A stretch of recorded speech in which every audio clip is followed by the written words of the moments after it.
सबसे पहले सभी को राम राम। सभी का स्वागत हमारे यूट्यूब चैनल पर। आज हम कक्षा 10 का मॉडल पेपर नंबर 9 सवाल नंबर 15 हल कर रहे हैं, जिसमें हमें दिया गया सिद्ध करना है एक बिंदु, तीन बिंदु हमें दिए गए हैं और वो समकोण त्रिभुज के शीर्ष है या नहीं, हमें ये सिद्ध करना है। तो देखिए, सबसे पहले तो हम एक त्रिभुज बना लेते हैं, क्योंकि हमें नहीं पता कौन सा भाग उसमें समकोण रहेगा कौन सा नहीं, तो हम एक सिंपल त्रिभुज बना लेते हैं। जैसे हम लिख देते हैं ए बी सी, कुछ भी लिख सकते हो आप, कहीं भी कुछ दिया हुआ नहीं है। हमने मान लिया पहला शीर्ष हमारे पास ये रहा 2 - 2, दूसरा शीर्ष हमारे पास ये रहा -2 और 1, और तीसरा हमारे पास ये रहा 5 और 2। हम क्या करते हैं, निकालते हैं कि इनकी दूरी कितनी कितनी है, फिर हम डिसाइड करेंगे समकोण त्रिभुज के शीर्ष है या नहीं है। और सिद्ध करने वाला सवाल है तो ऑफकोर्स ये होगा। ठीक है, तो हम इसे शुरू करते हैं। सबसे पहले कोई भी भुजा ले लेते हैं, जैसे हमने ए बी भुजा ले ली। हम इसकी दूरी निकालते हैं, और ए बी की दूरी निकालने का फॉर्मूला प्रश्नावली 7 से हमने पहले ही पढ़ा था। x2 - x1 whole square plus y2 - y1 whole square. A B की दूरी निकाल रहे हैं तो आप सिर्फ ए बी के पॉइंट देखेंगे, और ए पहले है तो x1 और y1 ये रहेंगे, बी बाद में है तो x2 y2 ये रहेंगे। तो हम देखते हैं यहाँ पे सबसे पहले x2 हमारे पास है -2 माइनस फॉर्मूले का, और x1 हमारे पास है 2 और ऊपर होल स्क्वायर, प्लस y2 हमारे पास है 1 माइनस y1 हमारे पास है। अब ध्यान से देखिए, ये माइनस है फॉर्मूले का, और यहाँ पर y1 भी -2 है, तो ये माइनस संख्या का है, और ये माइनस दोनों मिलेंगे तो क्या हो जाएंगे, प्लस, और 2 का 2 और होल स्क्वायर। समझिए, ये माइनस फॉर्मूले का था, ये माइनस इसका है, तो माइनस माइनस प्लस ही होगा, बाद में कन्वर्ट तो होंगे, तो हमने साथ में पहले ही कन्वर्ट कर दिया है। अब हम देखते हैं यहाँ पे माइनस माइनस क्या होता है, प्लस, यानी कि 2 और 2 हो गए हैं 4, माइनस का और ऊपर स्क्वायर है, प्लस उसके बाद हमारे पास यहाँ पर है ब्रैकेट में 1 और 2 हो गए हैं 3, तो 3 हमने लिख दिए यहाँ पे, और ऊपर क्या आ रहा है यहाँ पर स्क्वायर।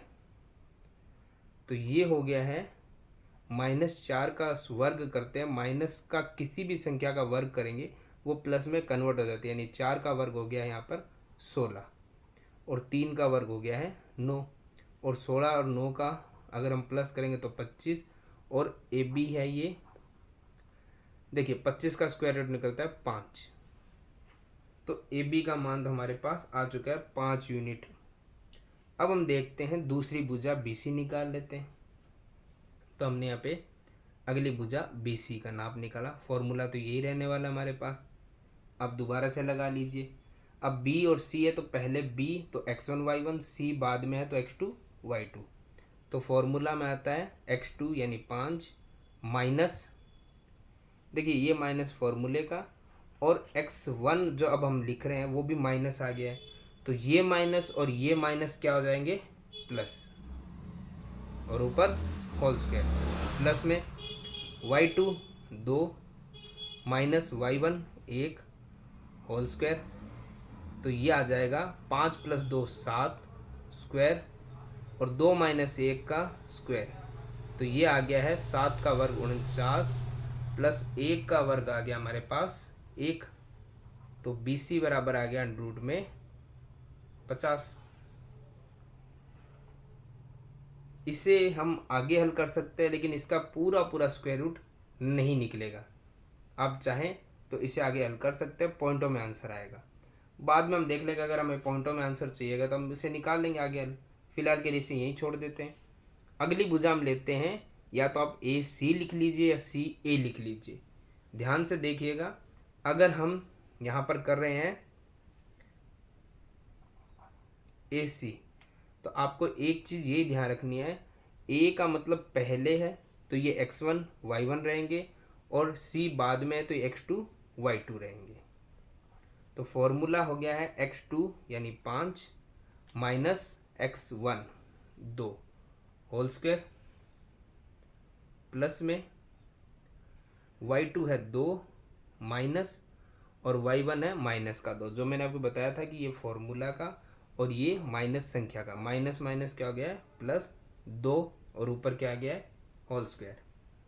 तो ये आया हमारे पास 5 माइनस 2 3 ऊपर स्क्वायर, और 2 प्लस 2 4 ऊपर स्क्वायर। ये आ गया 3 का वर्ग 9, 4 का वर्ग 16, 9 और 16 हो गया है 25, और AC का मान आ गया हमारे पास, क्योंकि 25 का स्क्वायर रूट निकलता है 5। तो हमने तीनों भुजाओं की दूरी निकाल ली है।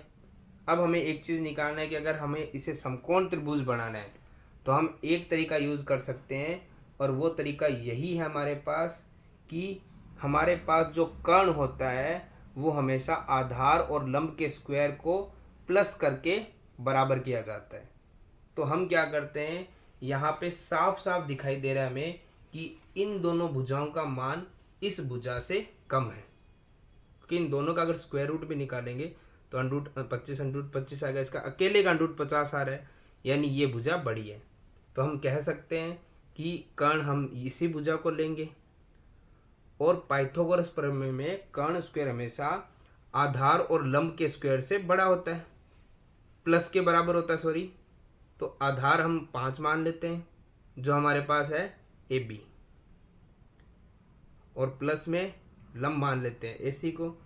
वैसे आधार और लंब आगे पीछे किए जा सकते हैं। तो ये होता है कर्ण का स्क्वायर बराबर आधार स्क्वायर प्लस लंब स्क्वायर के बराबर होता है। तो कर्ण हमारे पास है अंडरूट का 50। अगर ये अंडरूट में है तो हम इसे अंडरूट में ही रख देते हैं। कैसे, AB का मान 5 आया था, उसे हम अंडरूट 25 भी तो लिख ही सकते हैं, ठीक है। प्लस AC का मान जो हमारे पास आया था 5, उसको हम अंडरूट 5 तो लिख सकते, अंडरूट 25 तो लिख ही सकते हैं। और इन सब पे क्या आ रहा है, स्क्वायर। हमें एक चीज़ पता है, स्क्वायर से अंडरूट कैंसिल हो जाते हैं, यानी हमारे पास बचा है 50, 25 और 25। तो ये हो गया 50 और ये हो गया 50, यानी कि दोनों मान कर्ण स्क्वायर आधार स्क्वायर प्लस लंब स्क्वायर के बराबर आ रहे हैं। इसका मतलब हमारा ये एक समकोण त्रिभुज है, इस तरीके से सिद्ध होता है, ठीक है। ये हमारे इसके शीर्ष हो गए। तो हम लिख सकते हैं कि कर्ण BC है और आधार और लंब AB और AC रहेगा। तो ये सवाल हमारा होता है इति सिद्धम। सवाल यहाँ कंप्लीट हो गया। तो ये मैंने आपको हल करके समझाया है। तो इस तरीके से हमारा ये एक जो सवाल नंबर 15 था उसका पहला अथवा से पहले वाला सवाल कंप्लीट हो गया। अब देखते हैं हम अथवा में दूसरे वाला सवाल।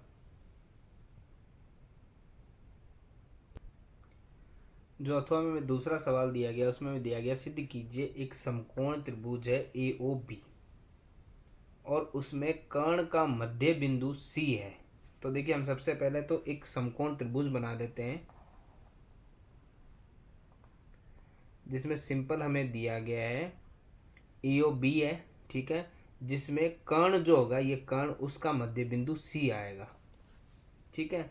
तो हम यहाँ क्या करते हैं, सिंपली यहाँ पर OAB बना लेते हैं। ये नामांकन है, ये आप ऊपर नीचे करेंगे तो भी चलेगा क्योंकि AB का मध्य बिंदु C है, तो आप AB को यहाँ पे भी कर सकते हैं, ठीक है, इसमें कोई फर्क नहीं पड़ेगा। कर्ण का मध्य बिंदु C हो गया, ठीक है, यानी कर्ण AB रहेगा, चाहे A इधर लिख दीजिए चाहे B इधर लिख दीजिए, इसमें कोई फर्क नहीं आने वाला है।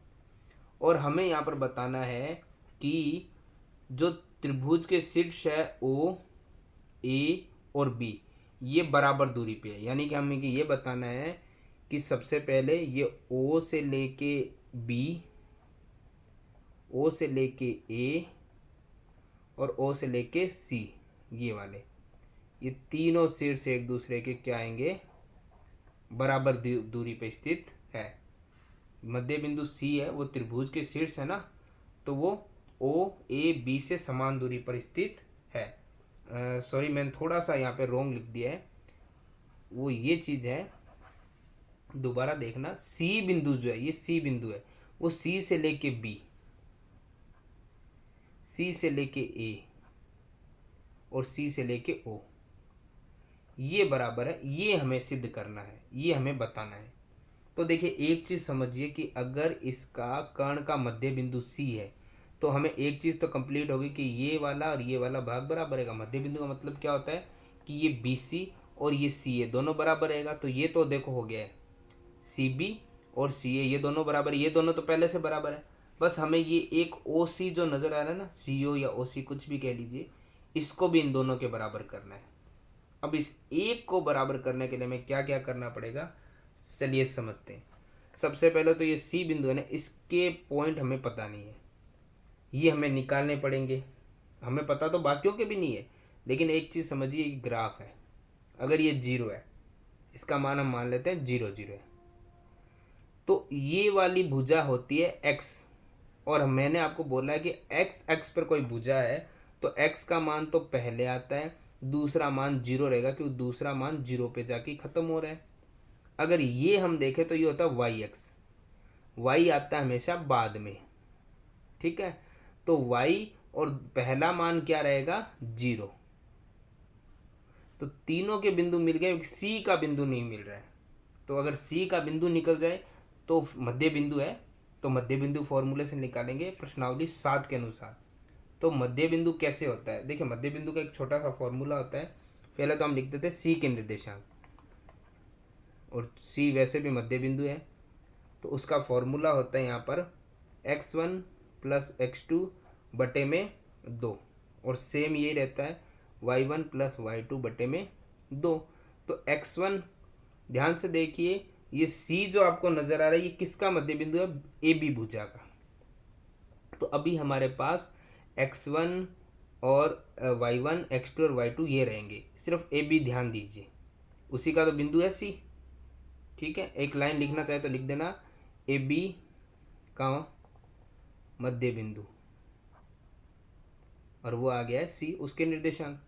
तो देखिए x1, इन दोनों में ध्यान से देखिए, x1 ये रहा 0, x2 हमारे पास है x भाग में 2, y1 हमारे पास है y, और प्लस में y2 हमारे पास है 0 बटे में 2। तो ये आ गया x और 0 में जोड़ेंगे तो x बटे 2, y 0 में जोड़ेंगे तो y बटे 2, ये आया है सी के निर्देशांक। चलिए सी के निर्देशांक हमारे पास आ गए हैं, ये आया है x बटे 2 y बटे 2। अब हमारे पास सभी बिंदुओं के निर्देशांक है। अब हमें इनकी दूरी निकालनी है, उसी से पता चलेगा ना कि ये बराबर हो रहे हैं कि नहीं हो रहे। दो तो बराबर होंगे डेफिनेटली, मध्य बिंदु है, लेकिन ये तीसरा ही बराबर करना है। तो हम तीनों ही ले लेते हैं। पहले मान लीजिए आपको किसी को भी लेना है बराबर, जैसे हमें तीनों लेना है, आप किसी को भी शुरू कर सकते हैं। जैसे हमने शुरू किया, पहले सी बी को ही ले लिया, सी बी को बराबर करते हैं, सी बी, ये रहा सी बी।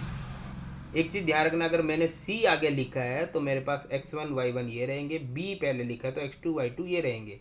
तो मैं इनको ऐसे कर लेता हूँ, बी सी लिख लेता हूँ, बी सी या सी बी दोनों बात तो एक ही है, ठीक है। बी सी लिखने से क्या होगा, ये x1 y1 और ये x2 y2 रहेगा हमारे पास। चलिए बी सी में दूरी निकालनी है, तो दूरी निकालने का सूत्र आपको पता होगा, x2 minus x1 whole square plus y2 minus y1 whole square. यहाँ पे सिंपली हमें ये ध्यान रखना है कि आपके पास x2 कौन सा है, सिर्फ b और c की बात हो रही है, तो x1 y1 x2 y2, तो x2 हमारे पास आ रहा है x माटे में 2 माइनस x1 क्या है हमारे पास 0 और होल स्क्वायर। ऐसे ही y2 हमारे पास है y बटे 2 माइनस y1 हमारे पास क्या है y, एच हम लिख देंगे, और होल स्क्वायर। इसके बाद हम देखते हैं यहाँ पे, देखिए x बटा 2 में से 0 घटाएंगे तो x बटा 2 ही बचेगा, और उसका स्क्वायर निकलेगा x का स्क्वायर x स्क्वायर और 2 का स्क्वायर 4, प्लस इसमें आप देखिए सबसे पहले यहाँ पर क्या आ रहा है, यहाँ पर एक चीज आ रही है, उस पर ध्यान दीजिएगा। बट्टे में क्या आ रहा है यहाँ पर, इससे थोड़ा हल करना पड़ेगा, इसको हल मैं आपको थोड़ा अलग से समझा देता हूँ कैसे होगा, ताकि कंफ्यूजन आए। देखिए हमें पता है y बटे 2 है, तो इसे हम सिंपली ऐसे याद रखेंगे ना, y बटे 2 माइनस में क्या है y, इसके बट्टे में कुछ नहीं तो 1 लगा सकते हैं, और प्लस माइनस हो तो बट्टे वाली संख्या का एलसीएम लो, 2 और 1 का एलसीएम तो 2 होता है, 2 का भाग 2 में एक बार जाएगा और 1 की y से गुणा y आएगा, माइनस 1 का 2 में भाग 2 बार जाएगा और 2 की गुणा y से करेंगे तो क्या आएगा 2y। 2y माइनस 1y बचेगा 1y, और किसका बड़ी संख्या माइनस के बट्टे में क्या रहेगा 2। तो हमें यही ध्यान रखना है, इस चीज़ को ऐसे हल करना है जो मैंने आपको यहाँ पे समझा दिया है। तो माइनस वाई बटे 2 का होल स्क्वायर रहेगा ऊपर, तो माइनस वाई का स्क्वायर, जैसे मैंने बोला था माइनस का किसी भी माइनस का स्क्वायर करो वो प्लस में कन्वर्ट हो जाता है, तो माइनस वाई का स्क्वायर हो जाएगा प्लस का वाई स्क्वायर, और बट्टे में क्या था 2, 2 का स्क्वायर क्या हो जाएगा 4। ये हमारा आया है बीसी। ठीक है, सिंपल हम देखें तो बीसी का मान इस तरीके से हम और निकाल सकते हैं कि 4 और 4 का एलसीएम क्या रहेगा 4, ये अंडरूट। दोनों अगर हर बराबर हो तो अंश ऊपर वाले बराबर ही रह जाते हैं, x square plus y square बटे में 4।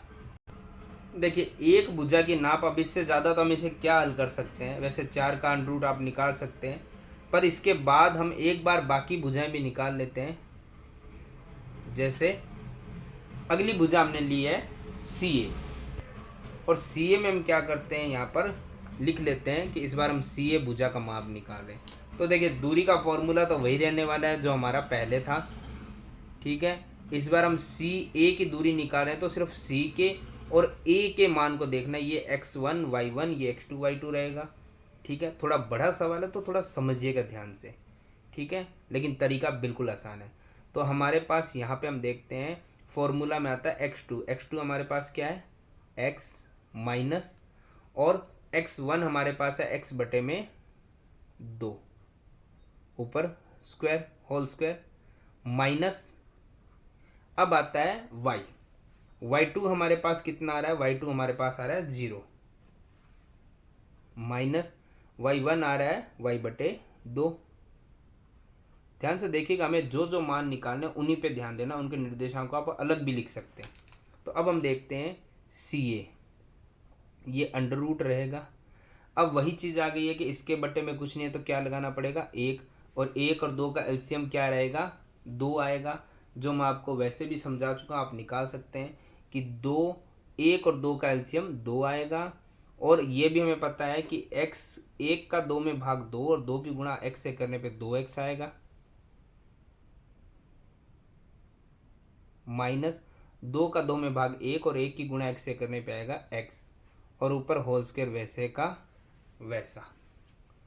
यहाँ देखिए 0 में कुछ भी संख्या घटाओ या जोड़ो वो की वही रहती है, तो माइनस वाई बटे 2 का अगर स्क्वायर करेंगे तो ये हो जाएगा y का स्क्वायर वाई स्क्वायर, और 2 का स्क्वायर हो जाएगा 4।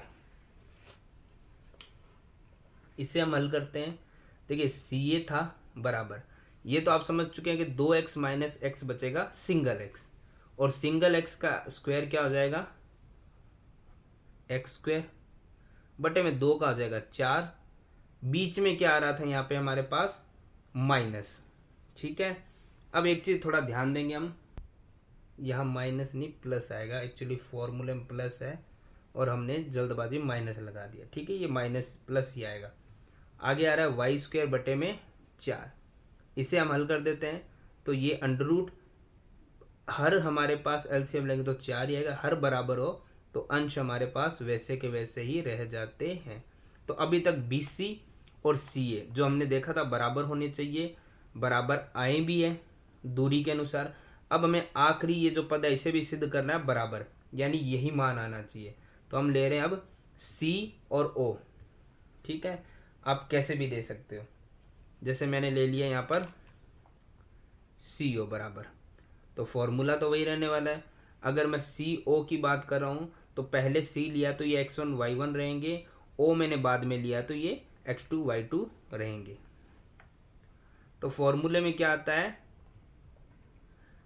x2 0 माइनस x1 जो है x बटे में 2 और ऊपर स्क्वायर, प्लस फिर आ रहा है y2 जो भी है 0 माइनस y1 हमारे पास आता है y बटे में 2 और ऊपर आ रहा है होल स्क्वायर। C तो सभी के साथ है तो C तो तीनों में आएगा। ठीक है, अब ध्यान से हम देखते हैं अंडर रूट है, 0 किसी में जोड़ो या किसी में घटाओ वापस वही आता है, और माइनस का x का स्क्वायर x स्क्वायर आ जाएगा, 2 का आ जाएगा 4, प्लस जीरो घटाया तो वापस वही आएगा, माइनस वाई का स्क्वायर आ जाएगा वाई स्क्वायर, और 2 का स्क्वायर आ जाएगा 4। तो CO बराबर आ गया हमारे पास 4 और 4 का एलसीएम 4, हर बराबर तो अंश वैसे के वैसे ही आ जाएंगे। अब एक चीज़ ध्यान देखिए, इससे ज़्यादा हमें हल करने की आवश्यकता ही नहीं रही थी, क्योंकि हमारे पास हमने देखा है कि जो CB या BC दोनों एक ही बात थे, उसका मान बराबर आया था किसके, CA के, और उसी का मान बराबर आया था CO के। एक्चुअली हमें यही सिद्ध करना था, ये हमने सिद्ध कर दिया। तो हम लिख सकते हैं यहाँ पे इति सिद्धम, कि ये जो हमारी आकृति थी इसमें CO का भी, B का भी और A के भी बराबर आ रहा था, तीनों के बराबर आया है। तो ये हमारा सवाल नंबर जो था 15 वो होता है यहाँ पर कंप्लीट।